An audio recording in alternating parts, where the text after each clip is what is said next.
Так, саламатсыздарбы дагы бир жолу. Биздин бүгүнкү темабыз презентация. Так, треугольник Карпмана. Все, баштайбыз. Кто слышал про треугольник Карпмана? Ким укту? Ким билет? Что такое треугольник Карпмана? Чатка жазып коюңуздар.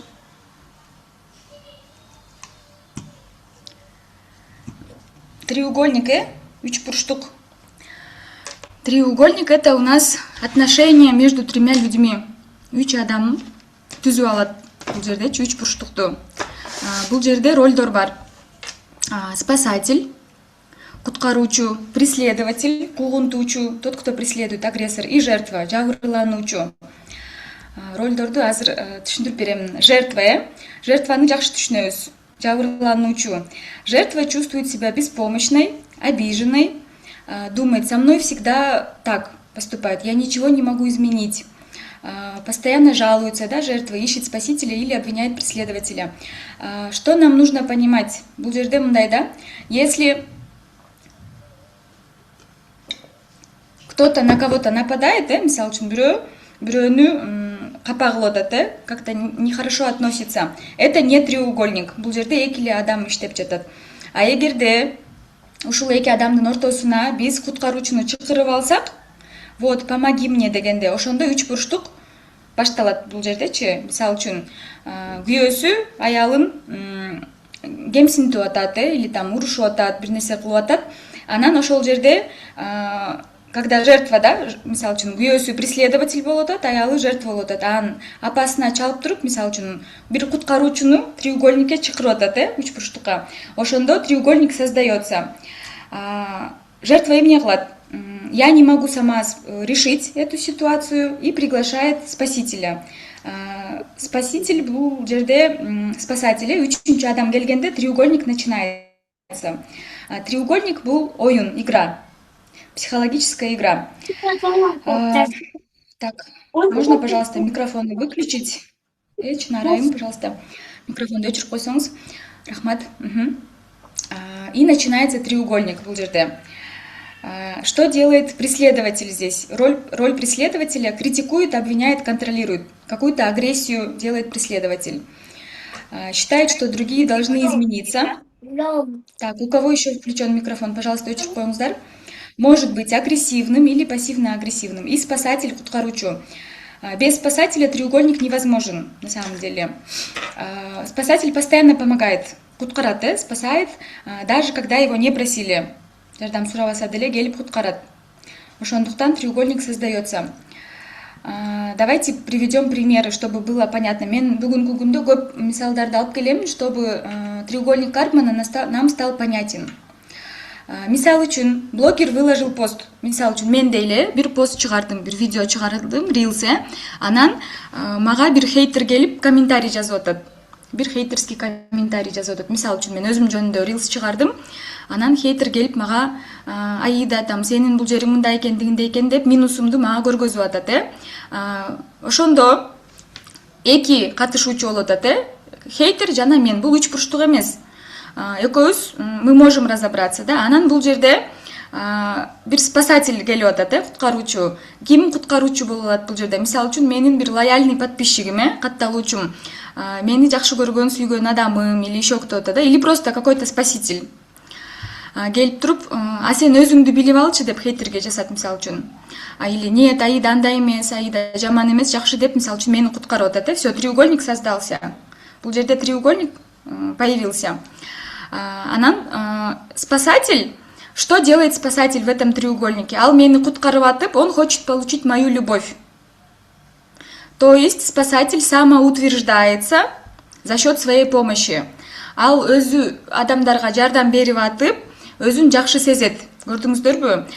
Мисалы үчүн, мен ал адамды даже не просила помочь, бирок ал келип туруп мага мени куткарып атат. Он зарабатывает себе такие бонусные баллы.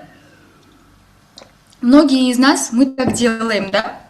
Часто не замечаем и попадаем в такие треугольники каждый день. Треугольники — это не обязательно сөз сөйлөп бир мындай жаман нерсе эмес, бирок это так вид взаимодействия с людьми. Ушинтип эле треугольниктерге түшүп кала беребиз. Экинчи мисал, да? Мама жалуется на папу. Мисалы үчүн, менин мамам чалып алып, папамды жамандап атат, вот там мага акча берген жок, мен тойго барат элем деп. А вы, да, ну не я, вы, например, та женщина, сидите в декрете, не зарабатываете, өзүңүздүн деле акчаңыз аз, бирок мама как бы жертва в роли, папа агрессор, как бы, вот көрдүңбү, ал мага акча бербей атат деп, мисалы үчүн мага наалыса, я сижу и думаю, ладно, ну-ка я переведу деньги, да. Ушул жерде тоже треугольник создается, то есть я спасатель, мама жертва, папа агрессор. Потом ушул эле үч бурчтукта роли меняются. Мисалы үчүн мен биринчи спасатель болуп кирдим ушул үч бурчтукка, а потом мен папама уже агрессор болуп калам. Так, ты маму обижаешь деп, я уже сама становлюсь агрессором в какой-то момент. Очень опасно в треугольнике, вот ушу спасательдер жакшы ой менен киребиз, а потом бир кезде же жертвага, же агрессорго өзүбүз агрессор болуп алышыбыз мүмкүн, да. Мисалы үчүн кээ бир күндө бирөөгө жардам бердиңер, анан ал сизге, мы начинаем считать, что он нам должен в ответ. Мисалы үчүн подружкаңызга жардам бердиңиз, анан ал сизге бир күнү там жок деп койсо или не помогла, все, биз кайра агрессор болуп калабыз ал подружкагачы. Ошондуктан об этом я еще расскажу. И, наконец, третий пример. Вот с одноклассником, это мой пример, жашоодон алынган мисал, да. Канчанчы бир 8-чи класста окуп жүргөндө, менин бир классташ кызым бар. Ал башка классташы менен урушуп кетет, экөө урушуп кетишет. И ал аны мынтип түртүйет дагы стульчиктенчи отурган жеринен, ал кулап туруп колун сындырып алат, менин классташ кызымчы, ал колун сындырып алат. То есть ал жертва болуп калды, тигил бала агрессор болуп калды. Анан мен ошол треугольникти өзүм создавать этип кирип алам да, экөөнүн ортосуначы, мен эч ким сурабаса деле мен спаситель болуп кирип алам ал жерге. Анан мен спаситель болуп кирип, тиги кызды куткарып аткан болуп, тиги балага кайра өзүм мен агрессор болом да. Мен эч ким сурабаса деле өзүм эле ошол треугольникке кирип алып, аны душман көрүп алам. Вот ты моей подружке укус сломал деп, ал жерге кирип аламын дагы, анан тиги баланы жаман көрүп жүрө берем да. Получается, уже мен ошол треугольникке эч ким чакырбаса дагы кирдим. Я как будто бы ищу коммуникацию ушул адамдар мененчи, эмоция алгым келип атат. Бессознательно мен аны түшүнбөй атам, бирок как будто бы мен жакшы иш кылгандай өзүмдү сезип атам дагы, анан ал бала мен урушуп атам да. Вот ты моя одноклассница руку сломал деп өзүмчө эле спасательмин да. Ал жака кирип, хотя мен эч ким деле сураган жок. Анан ошол бала менен 11-чи класска чейин мен учурашпай жүрөм да. Анан кийин 11-чи класста кайра мы помирились. Вот такой вот пример. Көрдүңөрбү? Вот такие треугольники каждый день создаем, да? Жашоодочу. Какой еще можно пример привести? Здесь давайте из фильмов. Кинолордо дагы аябай көп учпурчтуктарды көрөбүз. Көп кинолор строятся на этих треугольниках. Сценарий ошол учпурчтуктун негизинде түзүлөт. Мисалы үчүн, все фильмы про супергероев и злодеев. Любой супергерой, анан злодей бар кино, бул треугольник жөнүндө кино, да? Мисалы үчүн, бул жерде жертва ким? Человечество нужно спасти. Есть какой-то злодей, бир злодей бар, анан есть общество и есть вот этот герой. Все, көрдүңүздөрбү? Это треугольник Карпмана. Жертва, агрессор и спасатель. И вот эти главные герои выступают как спасатели. Мисалы үчүн, Гарри Поттер деген кинодо Гарри Поттер жертва. Гарри Поттер жертва, берки Волан-де-Морт это его агрессор, анан жана берки директор школы, анан достору это спасатель, они ему помогают. И ошол жерде дагы ролдор алмаша берет. Гарри Поттер спасатель болот өзү кээде, он спасает человечество от вот этого Волан-де-Морта и так далее. То есть все фильмы про супергероев и злодеев это тоже фильмы про треугольники. И бүгүнкү күндөн баштап ушундай треугольниктерди нужно научиться замечать. Байкап үйрөнөбүз. Кайсыл жерде үч бурчтук көрүп атамын.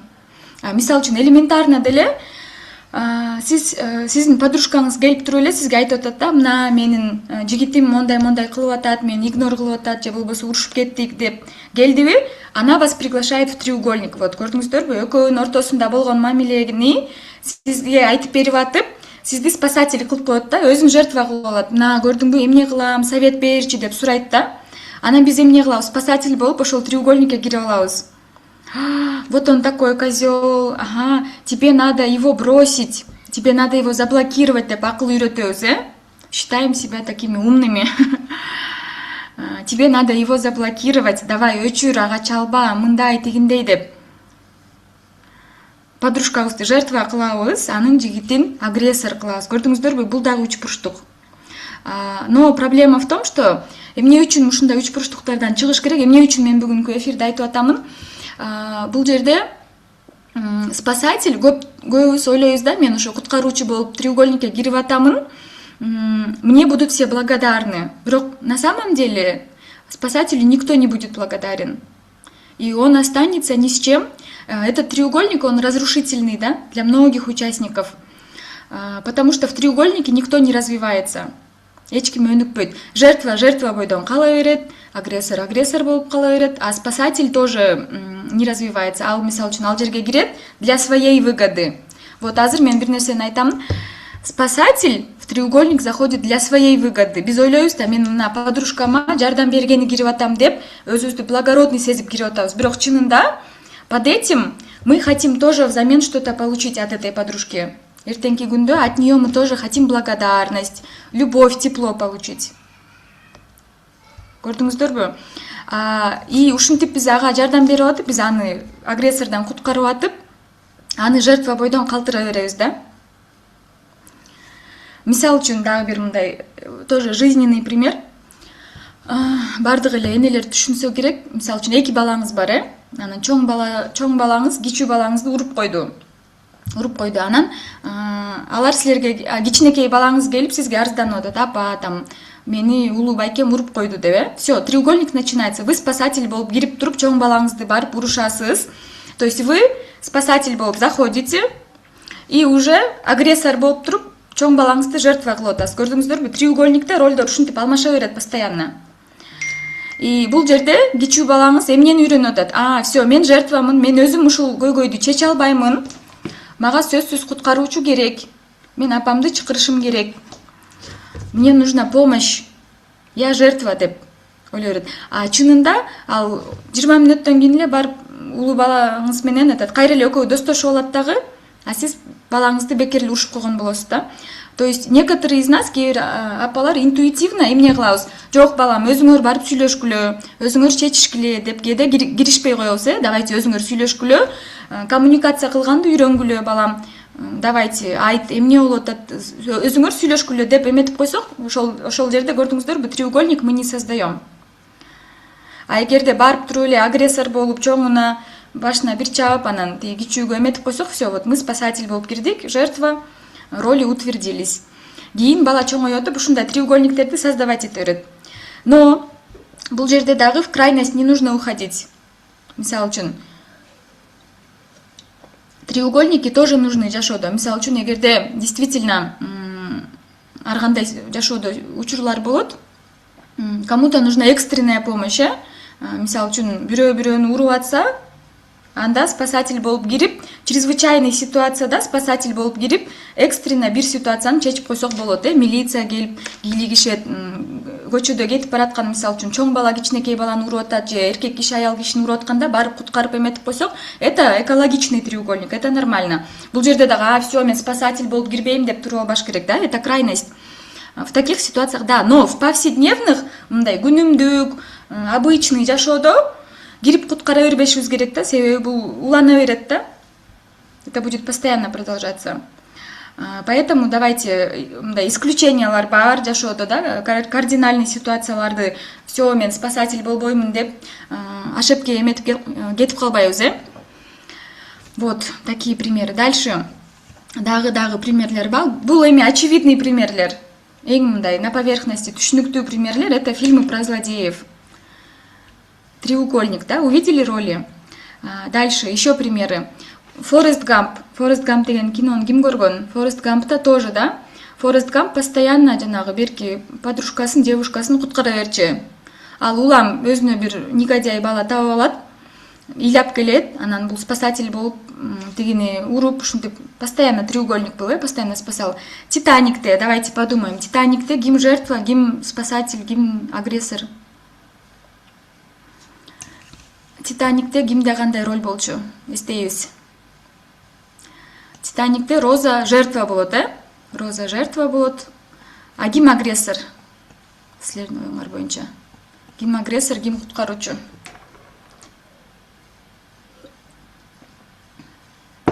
Розанын эсиңердеби этот күйөөсү, жених. Жених и ее мама. Розанын апасы. Бизге ошентип агрессор кылып көргөзөт, аларды. Анан ошонун баарынан аны Джек куткарат. Вот такой вот треугольник. Сумеркиде ким жертва? Ким преследователь, ким спасатель? Сумеркиде Белла жертва болот, агрессор кто? Там в биринчи сезонунда бир вампирлер чыгат го, этот за ней гонится. Там спасатель, вот Эдвард все время ее спасает. Тоже треугольник, да? Красавица и чудовище. Анализдейбиз, кинолорду анализдейбиз. Себеби дегенде ушинтип анализдеп жатып биз ролдорду үйрөнөбүз.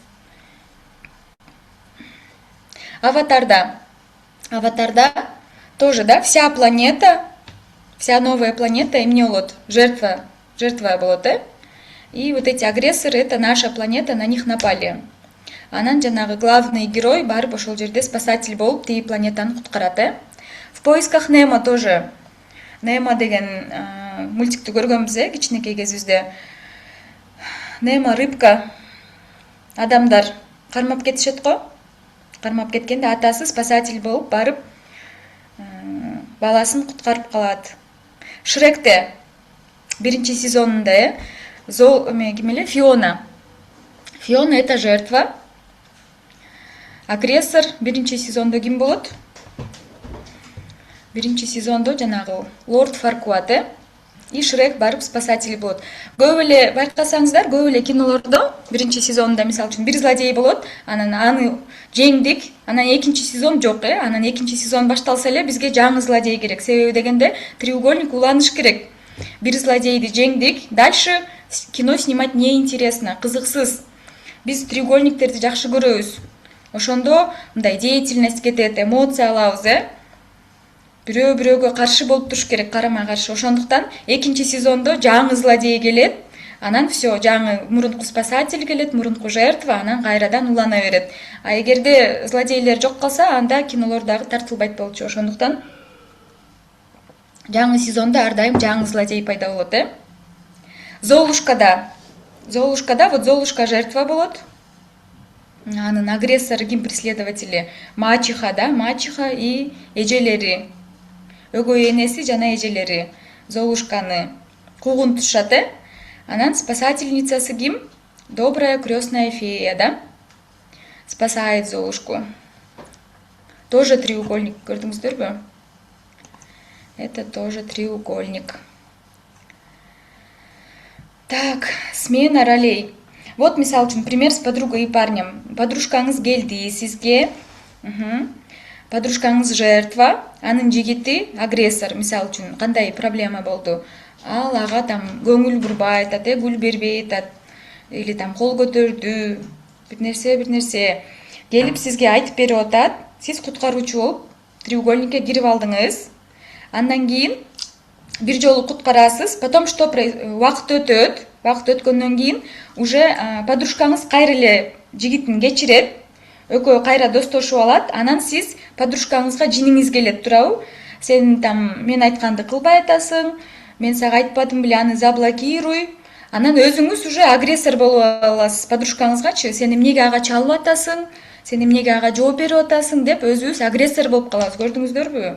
Или еще лучше, вторая ситуация, биз анын жигитине чалып алып, сен эмне мен подружкамды таарынтып атасың деп уже аны жертва кылып өзүбүз преследователь болуп алабыз, көрдүңүздөрбү? Спасатель болуп кирдик үч бурчтукка, анан уже өзүбүз агрессор болуп калдык. Же жигитине, же подружкабызга. Смена ролей, роль алмашып атат. Треугольникте ушинтип ролдор алмашып турат. Вообще не важно там. Самое главное, ушинтип үч бурчтук болуп туруш керек да жашоодо. Дальше. Мама и не самостоятельный ребенок. Мисалы үчүн, мама и не самостоятельный. Апасы баласын постоянно урушат, там бул жумушту жок, мен өзүм кылам деп ар дайым эмете берет да. То есть жертва кылат. То есть жертва, она же беспомощная. Жертванын колунан эч нерсе келбейт. Жертва такая не самостоятельная, да. Анан апасы куткара берет. Сперва мама спасатель. кел балам, мен сен үй тапшырмаңды аткарып коем, давай я тебе помогу дей берет. Башында спасатель болуп баласын жертва кылып атат. Я тебе помогу деп жардам бере берет. Анан бир күнү убакыт өткөндө кайра өзү агрессор болуп калат баласына. Сен эмне мону эч нерсени кыла албайсың деп кайра бир күнү өзү урушат. Көрдүңүздөрбү, роль алмашып атат. Биринчи баласын куткарат, гиперопека. Кел, мен муну сага жардам берем, кел, мен сага мону кылып коем деп куткара берет. Анан бир күнү кайра на него злится. Ты ничего не можешь сам сделать деп злится. Ушул жерде очень важный момент азыр эстейбиз. Кимди куткардыңар жашооңордо? Кому вы помогали? Ошого бир аз убакыт өткөндөн кийин вы будете злиться. Вы на него будете злиться. По какой-то причине. Потому что себеби дегенде биз бирөөнү куткарып атканда, спасатель болуп кирип атканда, мы потихоньку треугольникке кирдик да, со временем биз агрессор боло баштайбыз, контроль кыла баштайбыз. Так, мен сага жардам бердим, теперь ты мне должен. Давай мону кылып койчу, минтип койчу, тигинтип койчу деп өзүбүз кайра аны жумшашыбыз мүмкүн, же бир нерсени күтүшүбүз мүмкүн. Бирөөгө акча бердик карызга. И уже мисалы үчүн жардам сурайбыз, муну мага минтишип койчу, жардам берип койчу деп. Анан эгерде ал бизге жок деп айтса, мы начинаем на него злиться. Агрессор болобуз, көрдүңүздөрбү? То есть нам кажется, благородный поступок кылып атам деп, бирок ушундай нерселерди байкаш керек. Суроо сиздерге. Кимди куткардыңыз акыркы убакта? Куткаруу бул эмне? Жардам сурабаса деле, мисалы үчүн барып куткарып атабыз. Барып куткарып атабыз. Кыргызская пословица деп жазып коюптурмун, бир макал бар эле, папам айткалчу. Кандай эле, эрти катын урушат, эси кеткен болушат депчи, кыргыздарда ушинтип айтат го. Аял күйөө урушат, эси кеткен болушат. То есть вот куткаруучу болуп треугольникке кирип алган адам эси кеткен деп айтат экен да кыргыздардачы. Болушпаш керек, себеби дегенде алар экөө между собой разберутся, урушат, кайра жарашат. Биз ал жерге куткаруучу болуп кирип алсак, кайра эле биз жаман болуп калабыз эртеси күнчү. Бул уже мындай элдер аны жашап мындай жашоодон чыккан сөз да, бекеринен айтылган эмес. Көрдүңүздөрбү? Кыргыздар деле билген муну. Эрти катын урушат, эси кеткен болушат.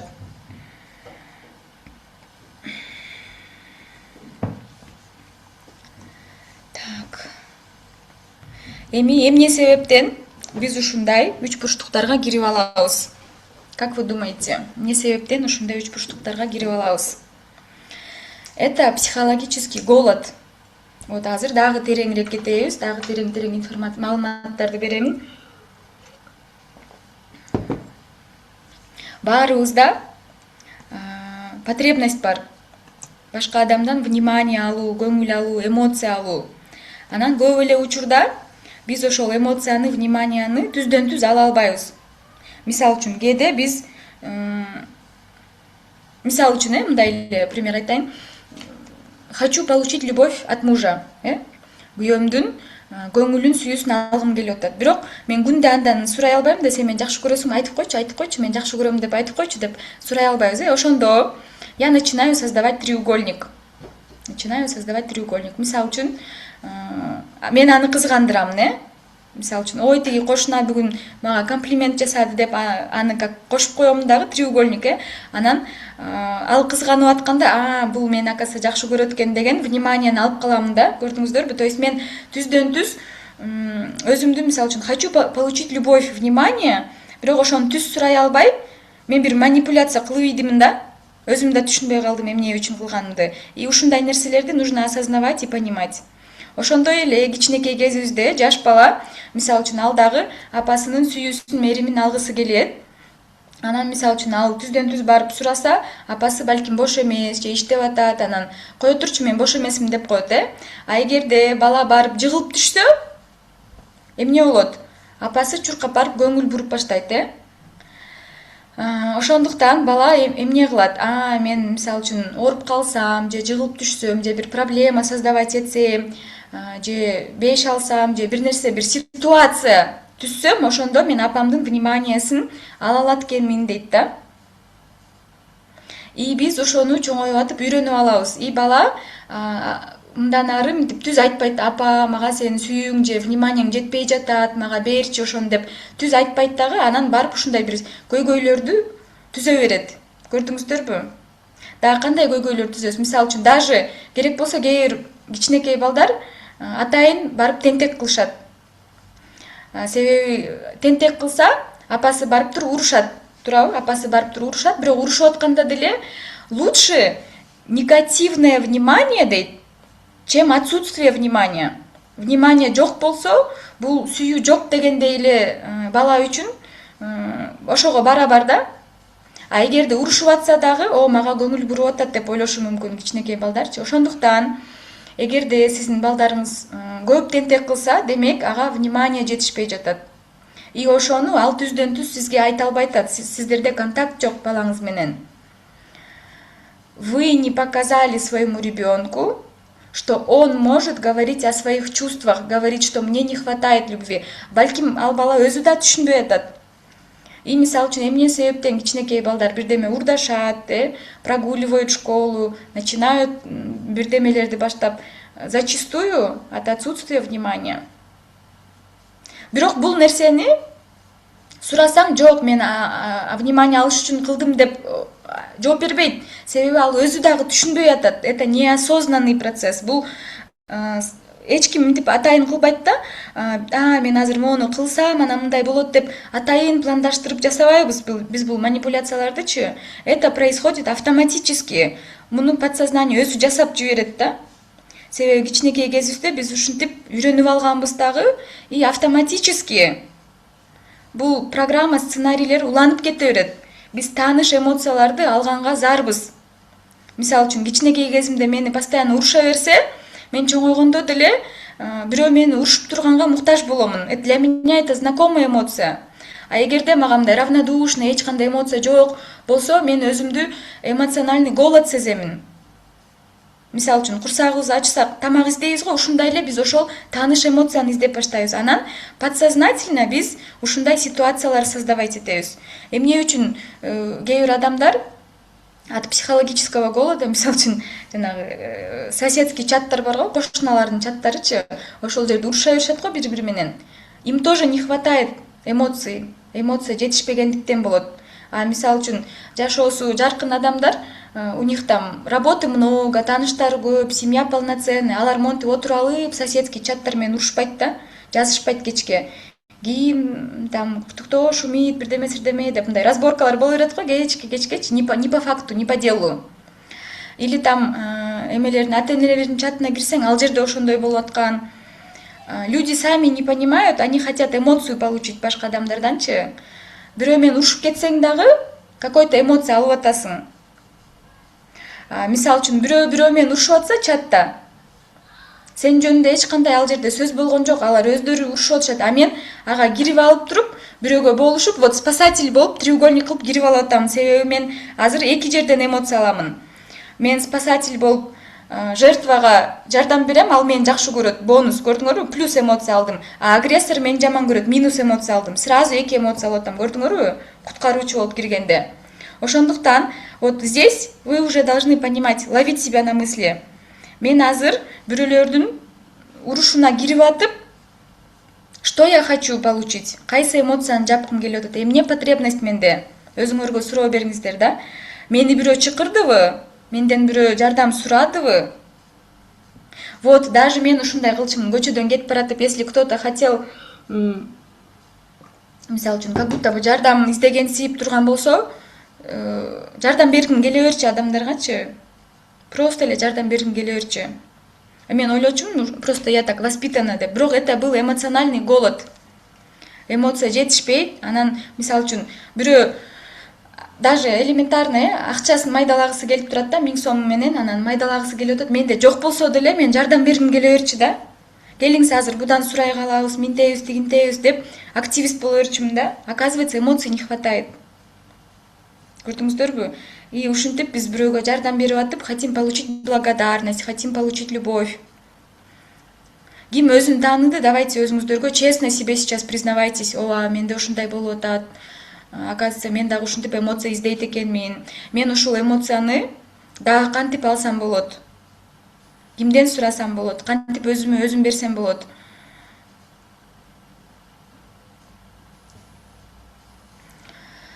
Так.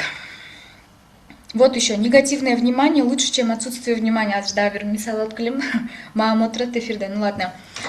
Этот эмне болду эле? Бир жигитти мен урушуп кетем, короче, анан мен ага эмне деп айтам? В общем, что-то мага жазбай коет, жооп бербей коет, анан жок болуп кетет, анан мен аны заблокировать этем, анан кайра разблокировать этем, анан бирдеме сирдеме деп анан айтабыз го, вот там ты мне не пишешь, ты меня не любишь деп мисалы үчүн айтабыз да, анан кээде мындай урушкубуз келет да, хотим получить негативный эмоция, анан ал мага айтат, да ты, мен мынтип жазам, мынтип жазам да, тебе вообще на меня пофигу, ты меня вообще не любишь деп жазсам, ты дура деп атпайбы ал меничи? Көрдүңөрбү? Негативный эмоция берип атат магачы, он меня оскорбляет, ты дура деп атпайбы? Но мону окусаңыздар, презентацияда турат. Негативное внимание лучше, чем отсутствие внимания. Эгерде ал просто ошол мен жазган сообщенияга жооп бербей койсо, я бы страдала бы и жооп бербейт. Значит, действительно ему все равно деп. Ал мени дура деп айтып атса, мен, нет, значит, этот жакшы көрөт турбайбы деп өзүмө интерпретация кылып атам да. Көрдүңүздөрбү? Вот кичинекей кезде то же самое, да, мисалы үчүн апабыз урушуп койсо, сүйүнүп калабыз кээде. Вспомните, ким сүйүнчү? Апабыз урушуп же кичине чаап койсо, иногда же это весело. Хотя бы негативный эмоция алгыбыз келет да адамдарданчы.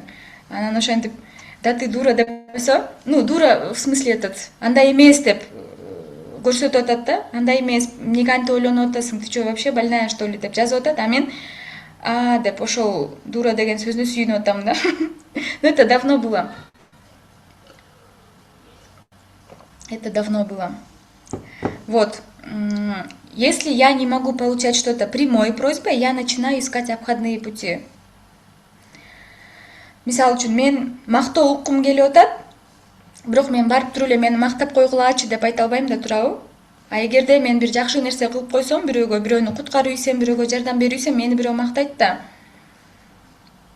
И это вот обходной путь. Көрдүңүздөрбү, мен ошол эмоцияны аламын адамдан через какую-то ситуацию. И биз жашообузда постоянно ушундай ситуацияларды түзөбүз.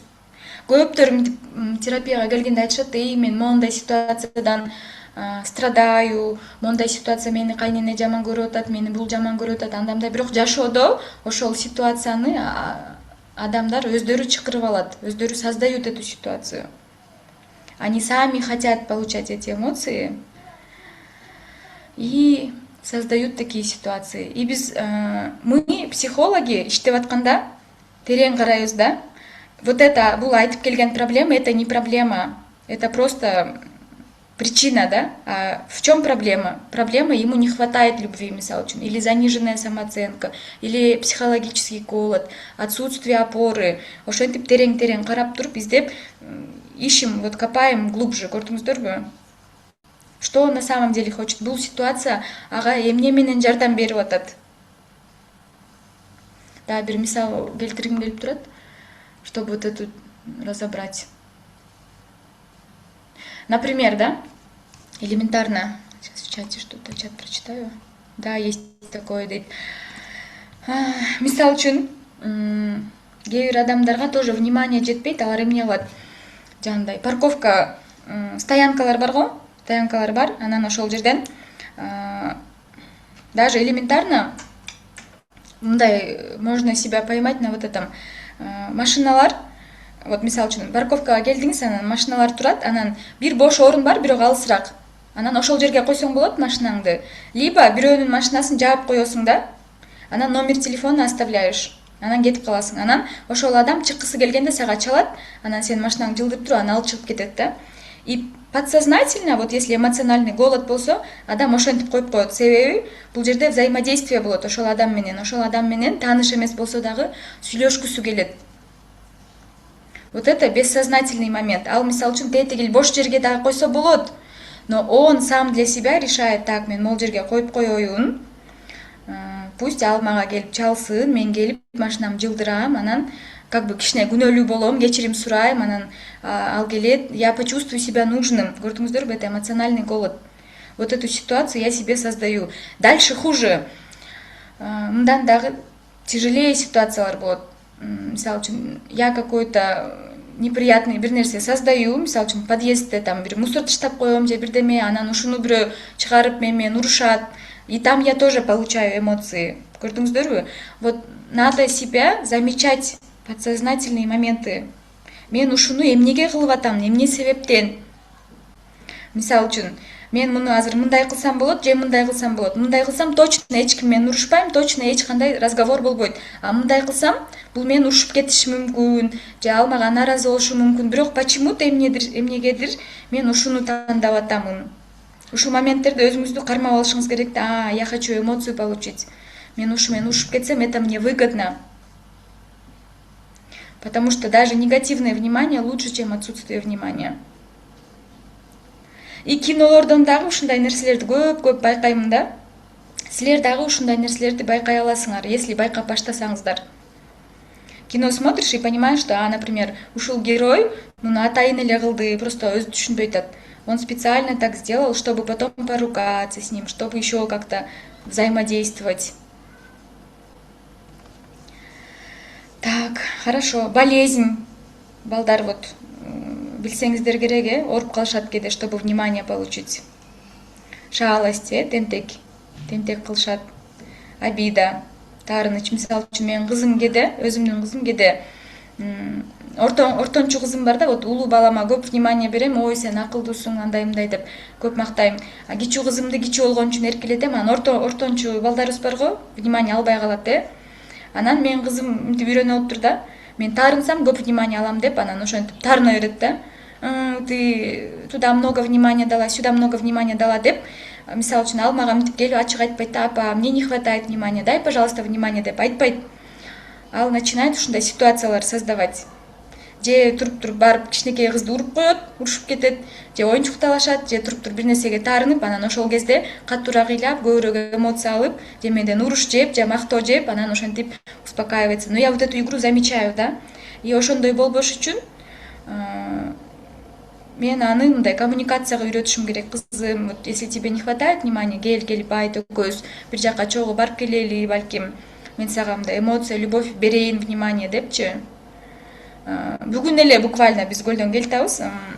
Эмеге памятникке чыгып баратканда кичинекей кызым кичүү да, я устала деди, мен аны көтөрүп алдым, кетип баратам. Анан мен сразу ортончу кызымды байкадым да, настроениясы түшүп кетти. Вот, меня никто не поднимает. Ал мен Лилиямды, экинчи кызым, үчүнчү кызымды эрте төрөгөм да, анан бат чоңоюп кетти да, айырмасы 1 жаш эле да, 1,5 жаш. Анан всё, она тоже хочет получить внимание. И я понимаю, что азыр буга внимание бербесең, бул бир жерден же жыгылып түшөт, как-то атайын эмес, бирок вот хочет да получить внимание, байкап атасыздарбы?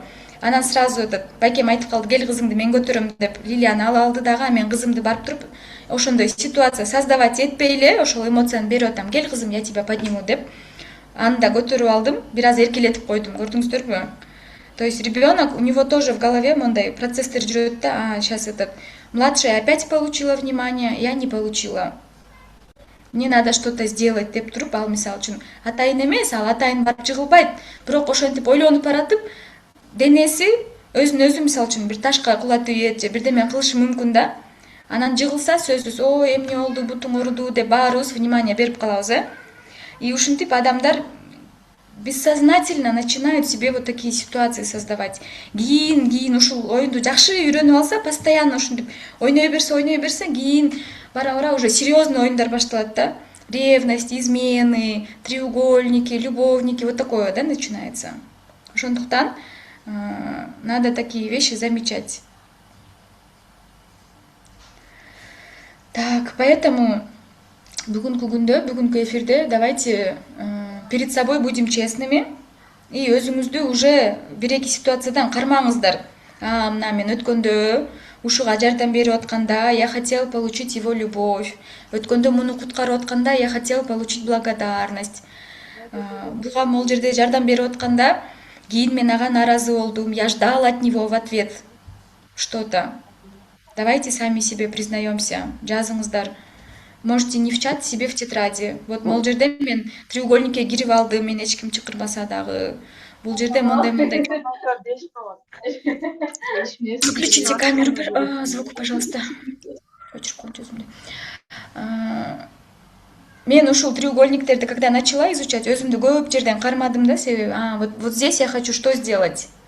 Могул жерден дагы мисалдар керек болуп атат, вот могул жерден мен треугольникке кирип кетейин деп атамын. Даже ошол эле комментарийлерди окуп атканда байкасаңыздар, бирөөлөр менен урушуп атканда кирип кеткибиз келет. Эй, сен андай эмес, мындай. Азыр эле мен буквально вот перед эфиром окуп атам. Хозяин деп этимби, начальник на работе бир жаңы эреже киргизип атат да, вот мондай эреже болот деп. Анан как будто бы агрессор, да, ал айтып атат, мисалы үчүн, мындан ары кто будет заменяться, мен еще мугалим болуп иштейм да, анан ошол жерде ким замена эгерде сураса, с него будет штраф. А ким замена кылса, ага плюс акча кошуп беребиз деп жазып атат, жаңы эреже киргизип атат да. Анан сразу жертва болуп бирөөлөр ыйлап баштады. А почему? А если ооруп калса? А если мындай болсо? Деп начали ныть, да, спорить. Анан мен ошол жерде автоматически, даже ойлонбой туруп эле, анализдебей туруп эле жазгым келип атат да.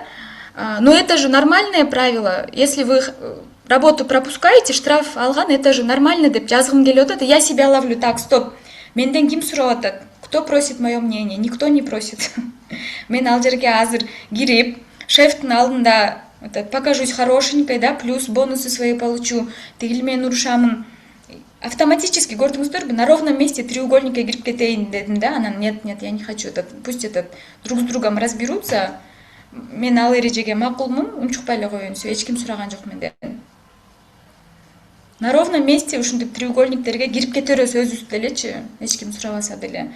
Но на самом деле менин оюм ушундай, да, то, что вот она жертва болуп атат, эта сотрудница. Ошо нормальный эле эрежеге каршы болуп атат да. Я не согласна, анан почему ал сабак өтсө, өтпөсө, анан ооруп калса, справка алып келсе, андай-мындай. То есть как жертва, да, жалуется и ноет. Эмнеге андай болуш керек деп. А эгерде мен ал жерге азыр спасатель болуп кирип алсам, спасатель болуп как бы шефа, да, шеф жертва, а тигил агрессор кылып коем, да, и начну спасать его, и начнется треугольник. Сразу 2-3 эмоция аламын, 2-3 жерден, көрдүңүздөрбү? Но мне это не надо. Эч нерсе деп жазган жокмун, унчукпай койдум. А так ушинтип көп учурларда биз треугольниктерге кирип кетебиз. Так, дальше что у нас дальше? Вот, игры — это неосознаваемый процесс. Человек не думает, я сейчас начну эту игру, чтобы в конце это почувствовать. Адамдар мынтип анализдебейт, ойлонбойт, түшүнбөйт. Он свои скрытые мотивы не видит. Адам көрбөйт да, и ошондуктан биз көрбөсөк, ушул оюндар, манипуляция, треугольниктер биздин жашообузду контролдоп алат да. А мы должны это контролировать. Ошондуктан это нужно научиться видеть. И осознание, ушуну биз азыр эмне үчүн бүгүнкү күндө ушул сабакты өтүп атабыз, ушуну түшүнө баштасак, сезе баштасак, мы начнем выходить из этих треугольников. Вот еще дагы мага бир эме жакты да. Человек спешит не потому, что опаздывает. Вот, что такое спешит? Шашып атат, а опаздывает, кечигип атат. Кечигип аткан үчүн шашып аткан жок, наоборот. Он специально опаздывает, чтобы спешить. Вот, местами меняем предложение. Давайте жакшылап ойлонобуз. Что происходит в этом предложении? Он специально опаздывает, чтобы спешить. Себеби дегенде ал шашканда, для него это знакомая эмоция. Ал көнүп калган, постоянно шашма болуп. И для этого он опаздывает. И точно так же он страдает не потому, что он одинок. Наоборот, он специально одинок, чтобы страдать. И вы страдаете не потому, что вы в треугольнике, а вы заходите в треугольник, чтобы страдать. Вот все меняем местами сейчас. Причину и следствие. Сизди кайненеңиз урушкан үчүн сиз таарынып аткан жоксуз. Сиз таарынгыңыз келген үчүн сизди кайненеңиз урушуп атат. То есть вот меняем местами причину и следствие. Ошондо түшүнүп баштайсыз. Я вот это сам выбираю, я вот это сам хочу. Ушул абалда болгум келип атат. Азыр треугольниктен чыккан жөнүндө маалыматтар болот мындан ары. Пока ушуну эмете болуңуздар, поймите. Как помогать? Давайте пару слов. Вот биздин арабызда куткаруучулар көп, спасательдер, анан жардам бергибиз келет и суроо жаралышы мүмкүн да. Эмне эч кимге эч качан жардам бербешибиз керекпи? Куткаруучу болбошубуз керекпи? Жок, андай эмес. Жана мен айтып кеткендей, экстренный ситуацияларда сөзсүз жардам беребиз, на грани жизни и смерти, да, несправедливость болуп аткан ситуацияларда сөзсүз жардам беребиз, это нормально. Также нормально помогать из ресурса и изобилия. Что такое ресурс изобилия?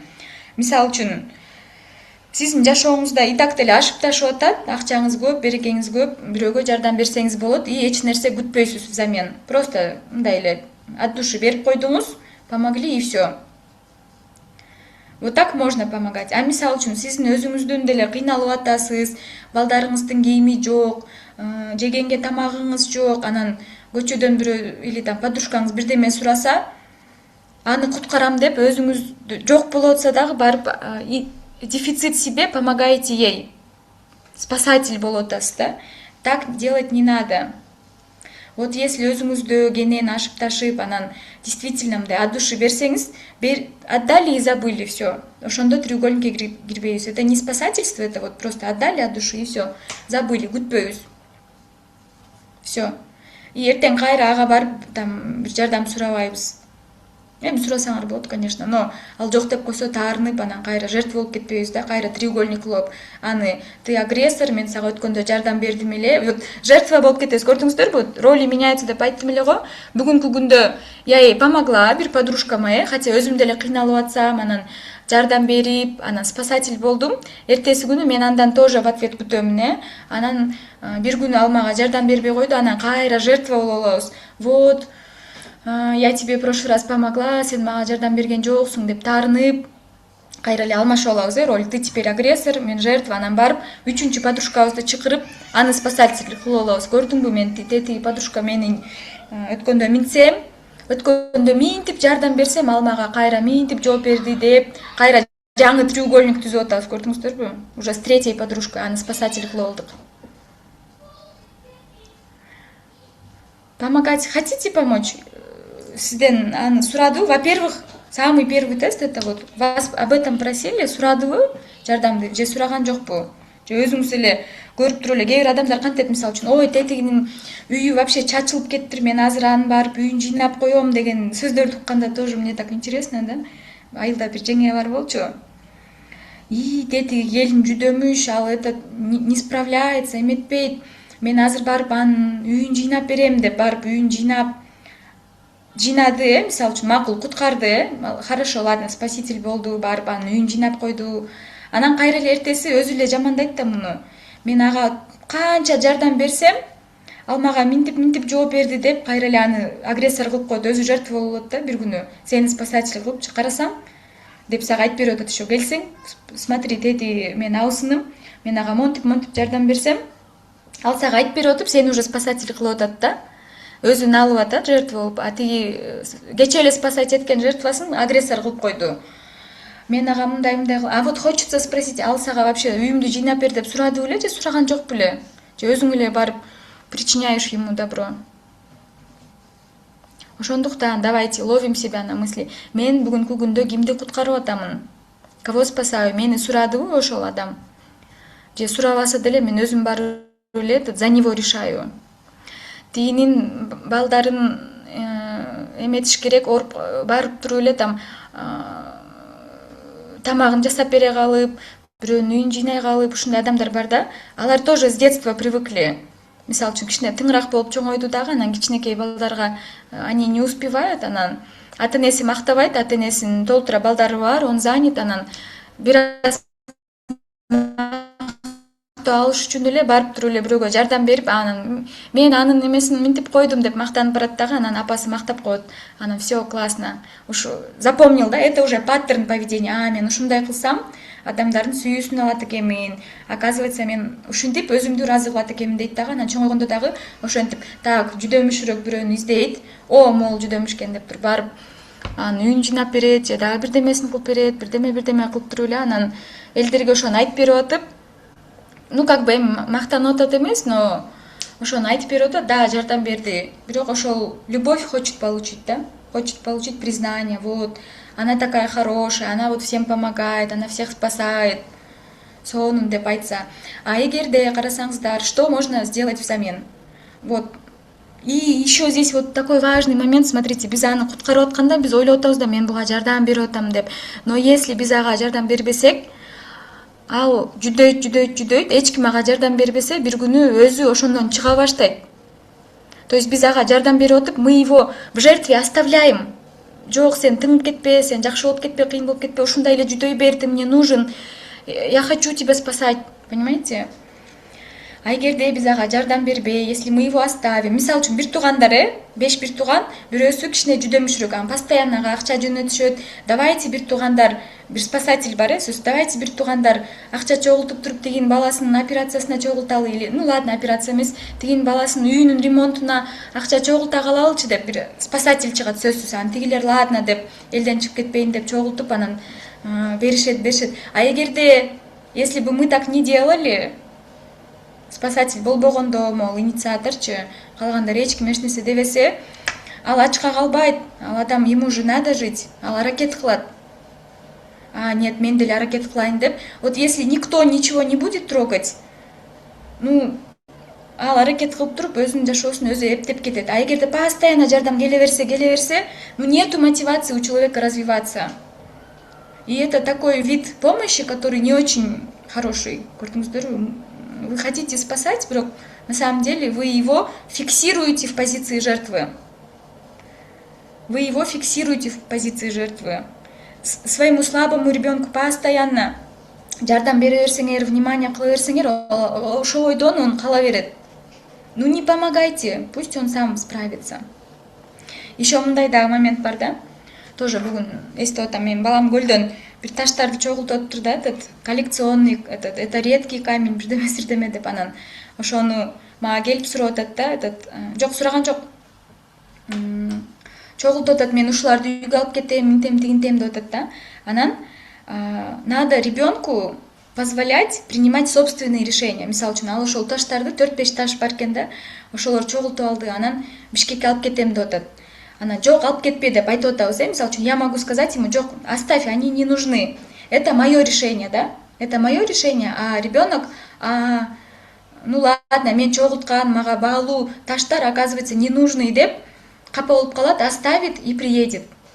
Какая польза от этого? Ну никакой нету. А эгерде, вот смотрите, что я сделала. Я сказала: балам, вон твоя коллекция, иди если они тебе нужны, ты эти таштарыңды ал дедим да.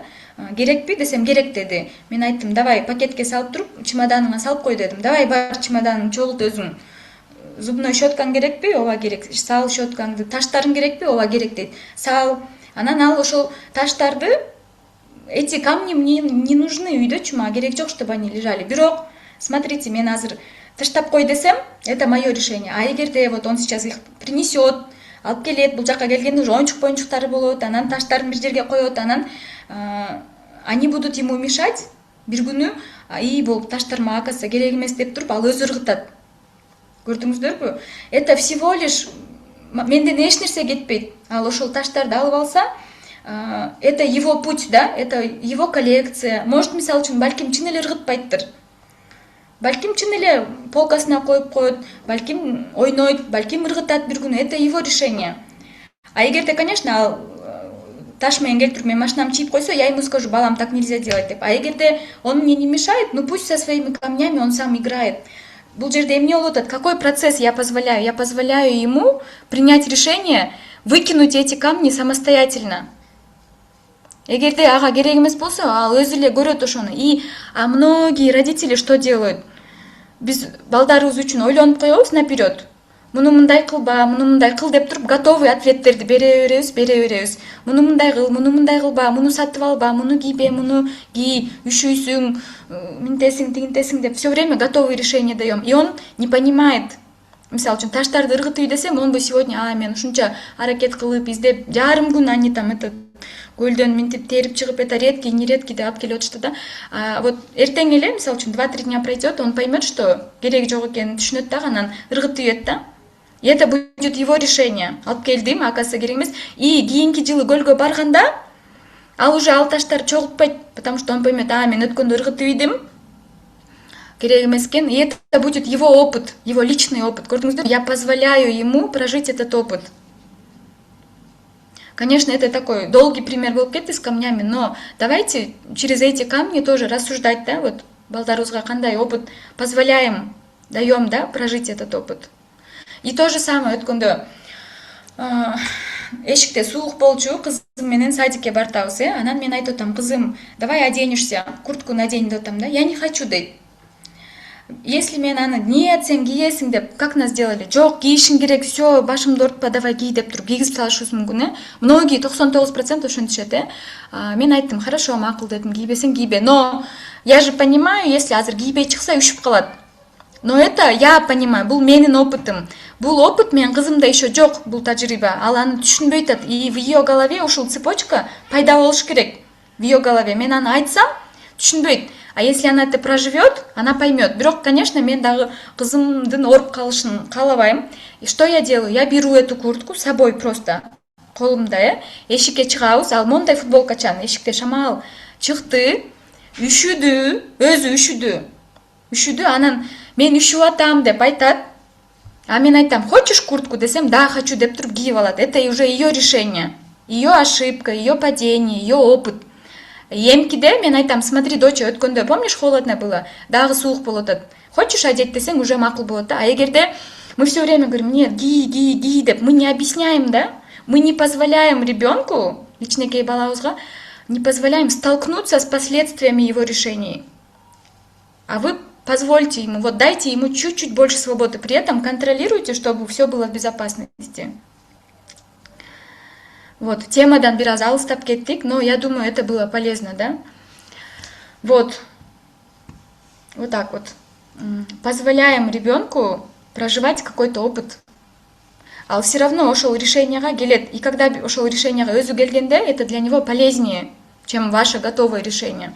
Биз деле эч качан бирөөнүн советин, мисалы үчүн, менин күйөөм минтип атат, уруп атат, мени там или минтип атат, там таарынтып атат. Подружкам айтып атат, кетип кал деп, это ее опыт. Она меня спасает, но это ее опыт. Ал ушундай болорун түшүнүп атат, а мен түшүнбөй атам. Поэтому спасатели, дайте жертве прожить это. Пусть он примет свое решение.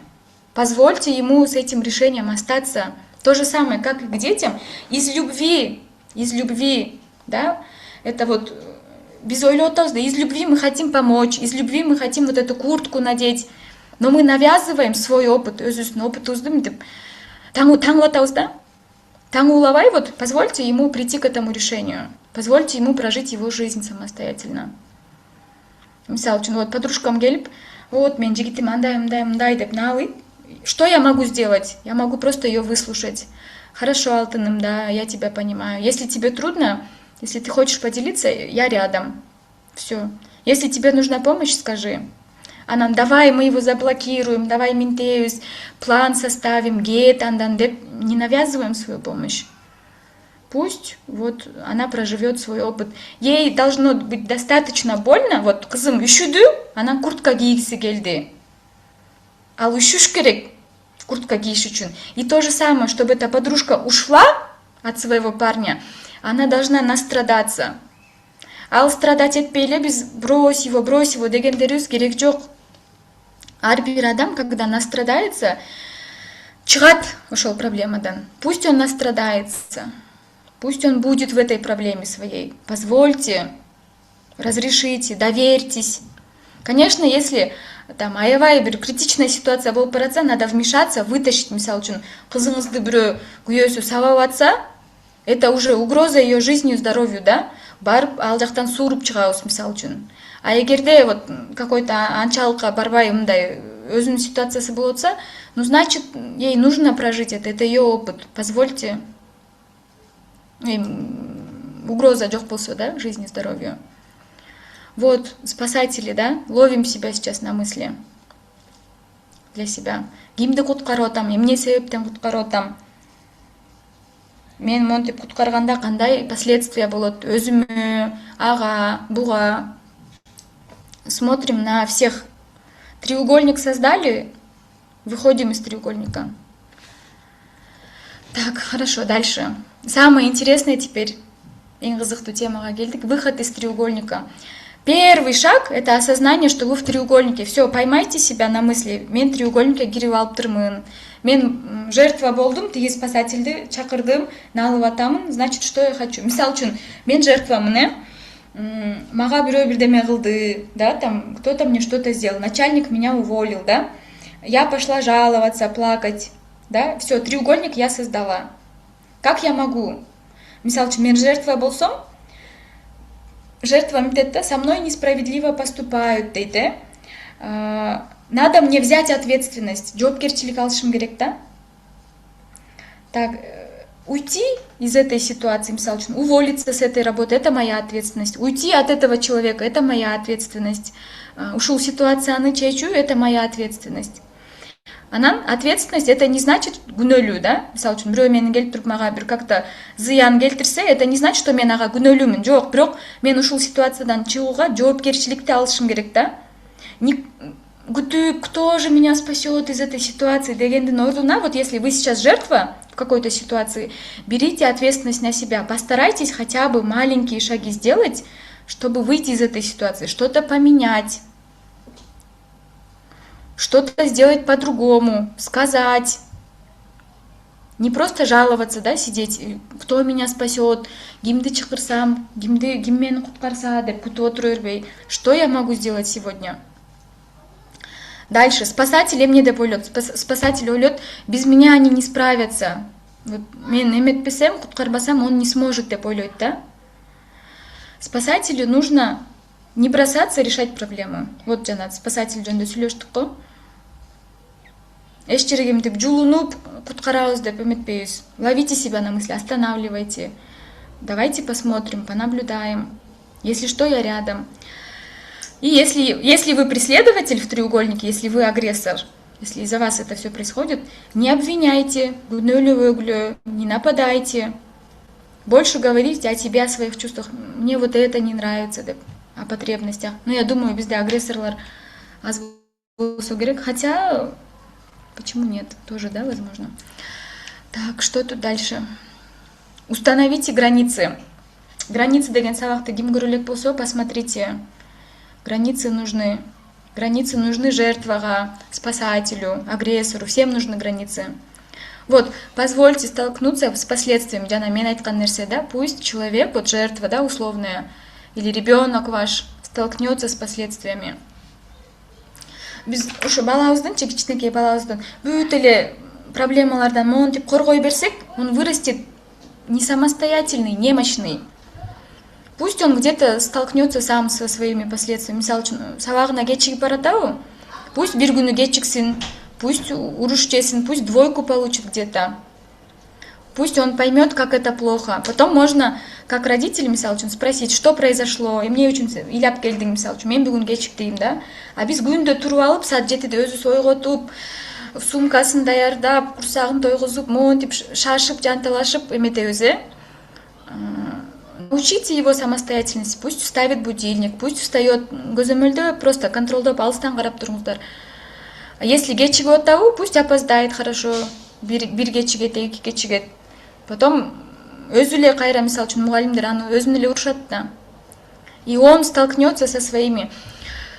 Көп эле байдын балдары почему мондай наркоман же бирдеме безобразие болуп кетишет? Потому что их родители монтип коргой берет да от всех проблем. Бирдеме болсо эле, ладно, мен чечип коем, акча менен, тияк менен, мынтип атып. Они думают, что мен балама лучшее даю деп.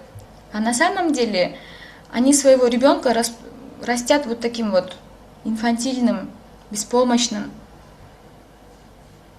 Решая проблемы человека, вы не даете ему развиваться. Мисалы үчүн, вот есть у кого-то взрослые дети, да, кому-то 25-30 лет. Иштебей атат, акчасы жок. Өткөндө мондай запрос келген Инстаграмданчы, окуп алып ошону аябай разбор кылгым келген да. Апасы, анан сиңдиси, карындашы экен да, анан үчөө жашайт экен. Апасы, карындашы, анан ортодо этот байкеси бар экен, братаны бар экен, 25 жашта, взрослый 25-летний мужик. Взрослый 25-летний мужик. И кыз жазып атат да, карындашычы, мы с мамой работаем, оплачиваем аренду, продукты покупаем, тамак жасайбыз, а брат не работает. И мне кылсак болот. Как мне его мотивировать, чтобы он работал? Не надо мотивировать, чтобы он работал. Перестаньте его кормить. Перестаньте его кормить. Вы же его несете вот так вот на своих плечах вдвоем, мама и сестренка. Перестаньте взрослого мужика кормить, сами покушайте, и ачка болсун, кыймылдайт адам, еще как кыймылдайт, турат. Ал айтат, а чё, тамак жокпу? Жок, тамак жок, мы не приготовили. Ачка болдуң, тур давай, себе что-то сделай. Акчаң жокпу? Ну, не знаю, подумай. Бир күн ачка калат, бир күн досуна барат, бир күн дагы бир жака барат. 5 күндөн бир жумадан кийин они скажут, иди ты все время тебя кормить, что ли, деп. Человек сталкивается с последствиями. А что мы делаем? Мы его кормим каждый день. Мы каждый день приносим ему еду и спрашиваем, как его мотивировать, чтобы он работал? Как? Да дайте вы ему столкнуться с последствиями. Ачка калсын, элементарно ачка калсын. Элементарно у него закончатся деньги, интернет. Акча сурайт, жок, акча бере албайм. Давай, если хочешь работать, давай. Вот. Понимаете? А биз куткаруучу болуп отурабыз. Думаем, что мы своего 25-летнего мужика взрослого спасаем. Особенно мамочки, да? Спасаем. И не даем ему развиваться. Мен бир сонун история уккам. Бир эненин квартирасы бар экен да. Эне там 50 жашта квартирасы бар экен, анан баласы 30 жашта да, там условно. Анан шаарга келип, анан өзүнчө жашайт алчы. Анан бир күнү суранат экен да, мам, можно я ошол квартирага жашап турайынчы? Бул жакта мени там хозяйка кууп чыкты, андай мындай дейт. Хорошо дейт апасы, макул дейт экен дагы. Анан жашатат экен да. Анан ал 30-летний мужик энесинин үйүнө келип жашайт. Анан эмне болот? Зона комфорта болот, удобно, здесь квартплату не надо платить. Анан жыргап жашап баштайт. Анан чо, качан кетесиң десе, ана мына квартира издеп атам. Бирок квартира табылбайт, конечно же, табылбайт. Анан бир күнү энеси эмне кылат? Замки поменяла, кийимдерин чогултуп туруп чыгарып коет экен. Представляете? 30 жашар баласын из квартиры кууп чыгат экен дагы, анан квартираны киргизип коет экен да. Укканда ойлойсуз, какая ужасная мама деп ойлойсуз. Нет, это не ужасная мама. Это хорошая мама. Она его не спасает. Ладно, там в тяжелой ситуации келди, там куткарды, помогла, но постоянно жашап алып атпайбы тиги үйдө. Она меняет замки. Этот 30-летний мужик, что он делает? Ладно, кийимдерин алып барып башка квартира издейт, аракет кылат, иштейт. А эгерде калып калса, мисалы үчүн, чыкпаса, все, ошо менен 10 жылга он бы там корни пустил. Көрдүңүздөрбү? Мен укканда аябай таң калгам да, я башында тоже подумала, ой, типа, что за женщина депчи, какой ужас. И көбүбүз 90% адам ойлойбуз, какая женщина, кошмар депчи. И осуждаем, а чынында эта женщина, она умная, она дает своему сыну, чтобы он развился, она его не спасает. Там тоже треугольник. Вот, мурунку хозяйка, которая его выгнала, это агрессор, сын это жертва, а мама спасатель. Окей, она вначале его куткарат, а потом потихоньку кууп чыгат. Вот, дальше, ладно, будем примерлер көп, но примерлерди айтып берип атканда становится понятно. Общайтесь из позиции взрослого. Вот как взрослые общаетесь, да, то есть жертва общается как ребенок, да, агрессор общается как родитель, там, сен муну кыл, аны кыл деп. Спасатель тоже, да, самый умный, знает все, родитель такой. Все переходят во взрослого. Взрослый это, он видит другого человека взрослым. Мисалы үчүн, я взрослая, эми, конечно, мен балдарым, кичинекей балдарым взрослый эмес, мен кичинекей балдарымды, да, там, куткарышым керек, но другую свою подружку ребенок кылып нянчится, это албайм. Я скажу, иди со своим парнем сама разбирайся, жардам керек болсо спроси. Дальше, примите, что можно изменить только себя. Өзүңөрдү өзгөрткүлө. Өзүңөрдүн жашооңорду, бүт ушул азыр кимдерди куткарып атасыңар, всю эту энергию на себя направьте. Представляете, жашооңор кандай сонун болуп кетет. На работу направьте, на учебу направьте. Кимдерге куткарып, кимдерди спасать этип жүрөсүңөр. Вот это все возьмите на себя. И эмоции, и любовь все получите. Наоборот, это кайф, когда ты... И это эгоизм эмес. Если кто-то попросит помощь, словами, ртом прям, пожалуйста, мага могул жерде жардам берип койчу. Байкаңыздар по ощущениям. Хотите помочь? Помогите. И не ищите ситуации. Так, кимди куткарайын, ким жүдөп жүрөт, кого надо спасти. Тияка жардам берейин, бияка жардам берейин, муну чакырайын, муну минтейин деп. Когда вы всю вот это ушел энергияны баарын өзүңүзгө эле салсаңыздар, это настолько дает вот такой эффект, что там эмоции, любовь, все закроются, свои потребности закрывайте. Вот что я хочу, любовь хочу, дала себе любовь, заботу хочу, дала себе заботу, закрыла свою хотелку, отдохнуть хочу, отдохнула, признание хочу, ну, выложи себя в интернете, там, не через куткару, да, не через спасательство, через что-то другое получи любовь. Полюби себя сама. Вот, куткаручуларга мое послание. Полюби себя сама. Мы ищем эту любовь в других людях. Вот, кимди куткарсам ошол мени жакшы көрөт деп издеп жүрөбүз. По большому счету, все это спасательство идет вот в то, что я ищу любовь, да. Ну дай себе сама эту любовь. Вот тот, кто просит тебя помочь, он тебе даст эту любовь, он будет благодарен. Вот сураса, биз даже, вот куткаручулар, что мы делаем, биз даже суратпай эле барып оозун жаап коюп атпайбызбы? Он даже не спросил помощь, он просто намекнул, ой, мындай болуп атат, биз чуркап барып эле акча которуп койдук, жардам берип салдык. Пусть хотя бы он спросит, позволь ему созреть хотя бы, спросить. А биз этот, ой, анын карыздары көп экен, там чоң баламдын же кызымдын чуркап барып жаап салайын, кредитине жардам берейин. И то же самое к родителям, мисалы үчүн, не только к сыновьям и к детям. Ошондой эле родителей мы тоже спасаем, а родители, они-то еще более взрослые, чем мы, мисалы үчүн. 40 жаштагы апам, да, она же больше прожила в этой жизни, чем я. Ал кредит алды, мен аны унчукпай эле барып закрыла, хотя өзүмдүн телефонум жок, замуж мне надо выйти, эч нерсем жок. А мен барып покупаю родительскую, то есть спасаю, да, спасаю.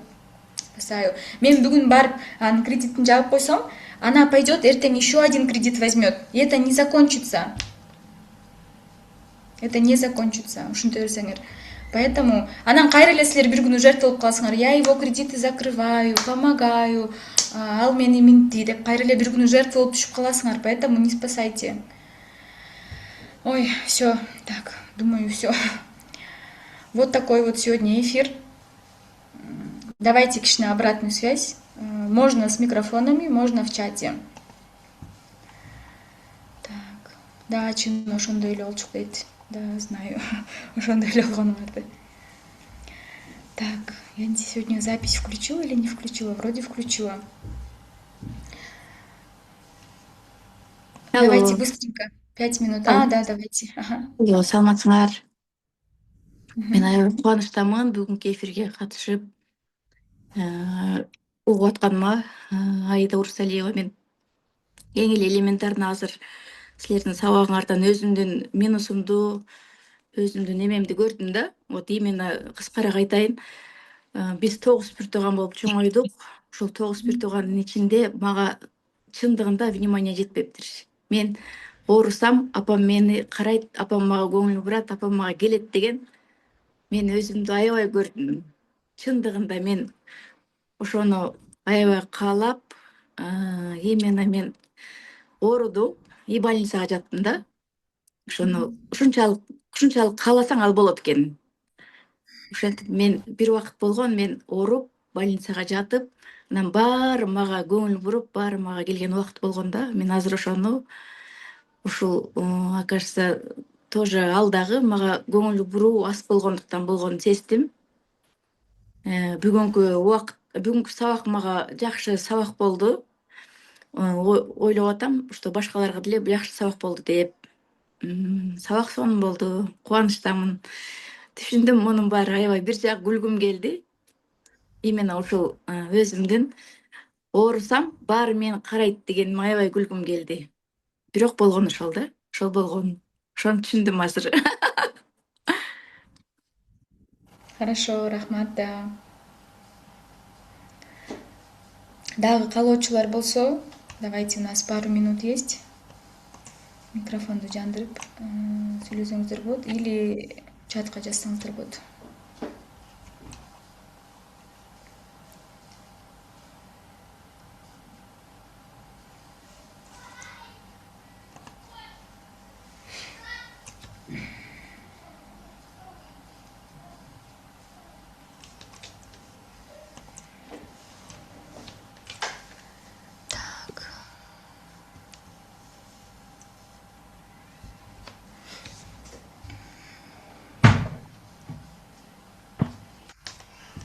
ойлонуп калдыңар го баарыңар.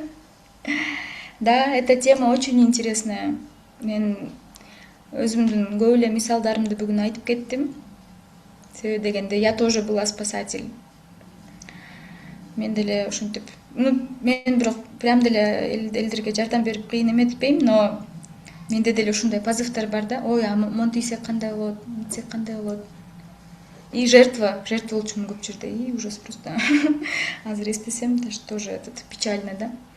Но из этого можно выйти. Надо отказаться. Вот мисалы үчүн азыр айтып кетти го. Мен ооруп анан көп внимание алдым, там элдер мага көңүл бурду деп. Как можно из этого выйти? Ооруп калдыңызбы, никому не говорите, что вы заболели.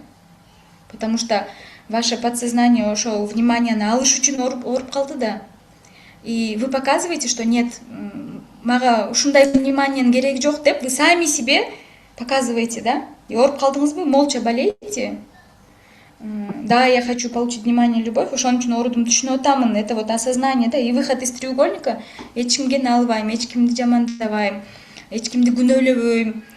Вот тигил мага жугузуп кетти, же бул мени минтип кетти, тигинин айынан ооруп калдым деп бирөөнү агрессор кылбайбыз и спасатель чакырбайбыз, Можно, да, поболейте для себя, полежите, вылечитесь. И все, и ошондо бессознательно түшүнөт, мен мондай кылдым, уже мурдагыдай фокус иштебей калды, мен ушундай кылдым, но я не получил любовь, значит, надо по-другому деп. Она меняется, вот эти программы меняются через поступки, действия. Мен спасатель экенмин, сонун эфир болду, да. Хорошо, все, давайте. Барбы желающие, если нет, то давайте будем заканчивать. Мен ушинтип орусча, кыргызча сүйлөй берем, себеби мен орус тилинде окуймун да. Маалыматтардын баарын орус тилинде алып, анан силерге кыргызча которгонго аракет кылам, бирок көп учурларда эми орусча дагы чыгып кетет да. Орусча түшүндүргөн мага жеңилирээк болуп кетет ошондуктан. Вот. Хорошо, макул, давайте. Всем хорошего дня. Можете написать этот в личку, если вопросы есть, если вдруг тартынсаңыздар, суроолоруңуздар бар болсо, какой-то разбор хотите, тоже можете написать. Мен этот кейбир ситуацияларды еще разбор кыламын. Можете свою ситуацию тоже написать. Помогаю, да, вот такими моментами, вопросами. Люблю общаться с людьми и вообще. Вот. Все, всем хорошего дня, всем хорошего вечера, всем до свидания.